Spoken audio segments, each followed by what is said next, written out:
Hi folks, well it's 2:30 in the morning, and those of you that do sort of tune into my ramblings know I do go on sometimes when I'm bored during these 15-hour shifts, and yeah, I look a bit dishevelled obviously because of the time of the night, but also because I haven't slept for about 4 days due to food poisoning, of which I'm going to talk to you about in a minute.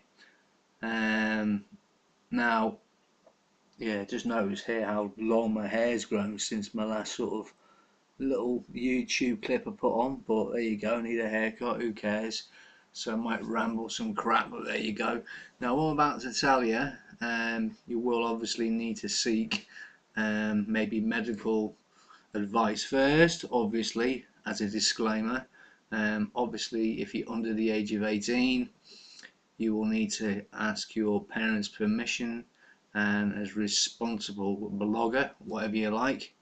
I'm not condoning taking some of these medications, but these work for me, and I got over a chronic case of very severe food poisoning within 2 days. 3 days for it to clear properly. Now, when you go onto the internet, you go to these doctors' forums, type in the question, and then it says subscribe here for an answer, for a prognosis, diagnosis, whatever, and you got to pay 2-3 quid, whatever. Or you go to a forum and you ask a simple question and you get about 60 different answers to one simple ailment, and usually you end up more paranoid than actually relieved from what people say to you. I mean, you go on there for common cold and you end up thinking you got like cancer or multiple sclerosis or some bone marrow disease, you know what I'm saying? Stay away from that. Now, obviously for legal reasons I can't name the restaurant, but the guy had a farm, and this guy's farm food chain poisoned me 2 days ago. Chronic case of food poisoning. Now, people say when you have this to avoid things like fizzy drinks, don't drink water, don't eat food because it all comes back on, blah blah blah, which in effect is reality. But let me tell you how I got over mine, and I'm fine now, and I'm back at work within 48 hours when I was recommended to take at least 5 days off. Now, I live in a one-bedroom house, so it's quite handy that my bedroom is right next to the bathroom. For obvious reasons, it's very handy. So anyway, started off with the usual stomach ache. Oh, stomach's killing me, stomach's killing me. I was on a long journey, a good 100-mile, 120-mile trip. The time I got home, I was sweating, I was dripping, excuse me, and I felt really sick. As soon as the key was in the door, straight upstairs, throwing up, and obviously I'd threw up what I ate in the morning from this establishment. Once that was gone, I started throwing up the rest of what I'd eaten that day, which was very healthy foods, natural, organic, fresh vegetables and fruit. So, and other people who I was with that day had breakfast with me at the same establishment, but a different form of food, and they were fine. And they had the same food as me during the day, and they were fine. So it could only be put down to the specific food products that I bought. So anyway, I was throwing up non-stop, and it gets to the stage where you can't throw up no more. So got myself into bed. And the pains for people who've suffered food poisoning is chronic. It's like, I mean, I've suffered kidney stones before, and it's very similar pains in your stomach. You get like that. It's like you double it up in agony, and you're like clenching up. You're in a ball. You think, oh man, just want it to end, and it won't end. And then obviously you can't eat and you can't drink. Now people say that you need to keep hydrated, which is very, very important. Now, if you have, I mean, it's a horrible thing to say, but if you have diarrhea, it's very important to keep hydrated. Fortunately, I didn't get that symptom. I just had extreme vomiting and the stomach cramps.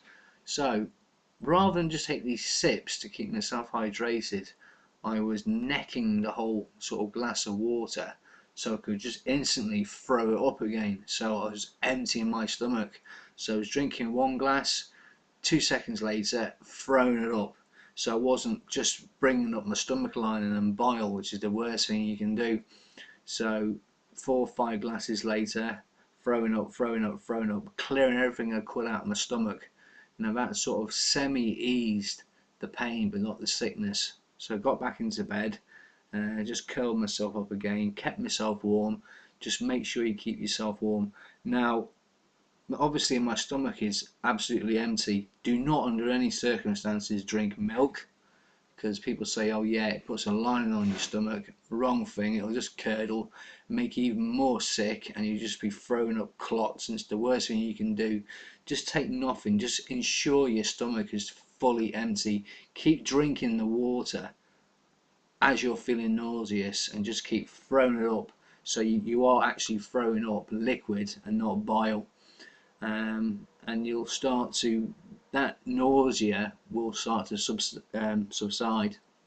Now if you can get hold of it, what worked for me wonders was the pharmacy strength cocodamol, even on an empty stomach. Is one pharmacy strength cocodamol, which is 30 milligrams of codeine, 500 milligrams of paracetamol. Obviously the paracetamol, because when you got the food poisoning, you're burning up, like, windows wide open, fan on, you're still dripping in sweat, you feel like you're on a beach in the Bahamas, you wish you were. So that takes the temperature down, obviously, and eases the pain, and the codeine obviously does what it's supposed to do, calms you down and eases the pain as well. Now the best thing to do is try and sleep it off. Now I was taking that with a Valium, so the Valium was sort of putting me to sleep and relaxing me. Now that was doing two things, obviously relaxing my stomach muscles, so it wasn't sort of contorting and wanting to make me vomit all the time, to calm me down, because you do start to panic when you're feeling that way, and also sleep. And I was sleeping it off.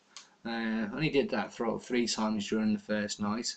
Again, if you're going to do this, seek obviously parents' permission or a doctor's permission, because I'm not condoning taking pharmaceutical tablets just willy-nilly, but I'm just saying this worked for me and it did me wonders.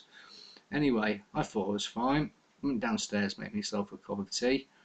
As soon as I got into the kitchen, for no reason, my mouth filled up with liquid, had to run upstairs. Like The Exorcist, projectile vomited all over the bathroom, just pure neon sort of Ghostbusters slime, like bile everywhere.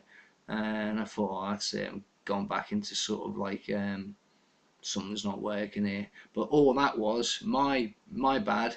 I took what do you call it, an omeprazole, which, like, again, a pharmacy prescribed only antacid tablet, forgetting that it is essential that you take these with food, before or after food. Obviously my stomach is absolutely wiped out of any kind of anything. It's the worst thing that I could have done. So if I hadn't taken that, I wouldn't have been sick. So I got myself back to bed, started taking the sips then of Lucozade. People say, oh, it's the worst thing you can do, it's full of sucrose, full of bloody carbonated water, it's full of this, full of that, blah blah blah blah. But bear in mind, you haven't eaten now. I haven't eaten now for 48 hours. I'm weak, you've got no energy, you're lethargic. So the sips of the Lucozade, funny enough, I've got a bottle here. That'll probably get edited by YouTube for advertising. Hey, Lucozade, the refreshingly sports rehydrating drink. Lovely. So anyway, yeah, little sips of that, keep your strength up, and then sips on the water. Next morning, woke up, nausea had gone completely, and went downstairs. Now, the last thing you want to do is want to eat. You just don't want to eat. You're just feeling like, you're just feeling like crap. But you do need to eat, so just start off on your soup. I find chicken soup does wonders. Bits of dry bread, just to start to put that line on that stomach. Once even that soup is in your stomach, and you hear that gurgling noise you get when you're starving, you know you're on the mend. And just take it so easy. Don't rush any drink, don't rush any food, and voila, 40 hours you'll be fine. Now, people say to you, you know, don't do this, don't do that, don't do this, blah blah blah blah blah. This is the best remedy. Take milk, take this kind of tablet, take that kind of tablet. Nonsense. Empty your stomach totally.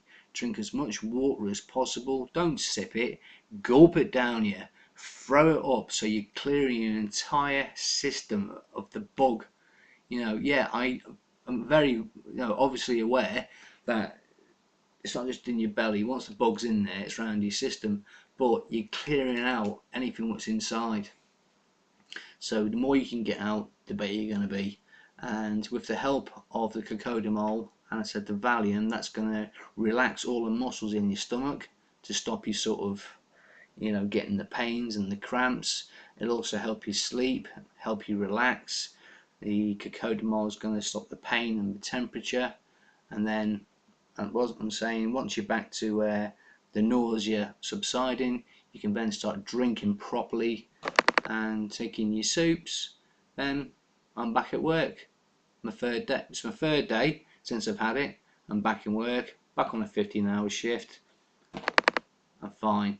The only thing I have got wrong with me is my stomach, because obviously I was heaving that much. We all know we had a few drinks and you've been sick and you got that stage where you go and there's nothing in there and you're making that ridiculous noise, the whole streak in here, and you're just like straining your stomach muscles. This is the worst thing you can do, the worst thing, because when your food poisoning has subsided, you know, you're left with this bruised stomach feeling as if you just done 5 rounds of Mike Tyson. So not recommended to overexert yourself on the spewing up thing.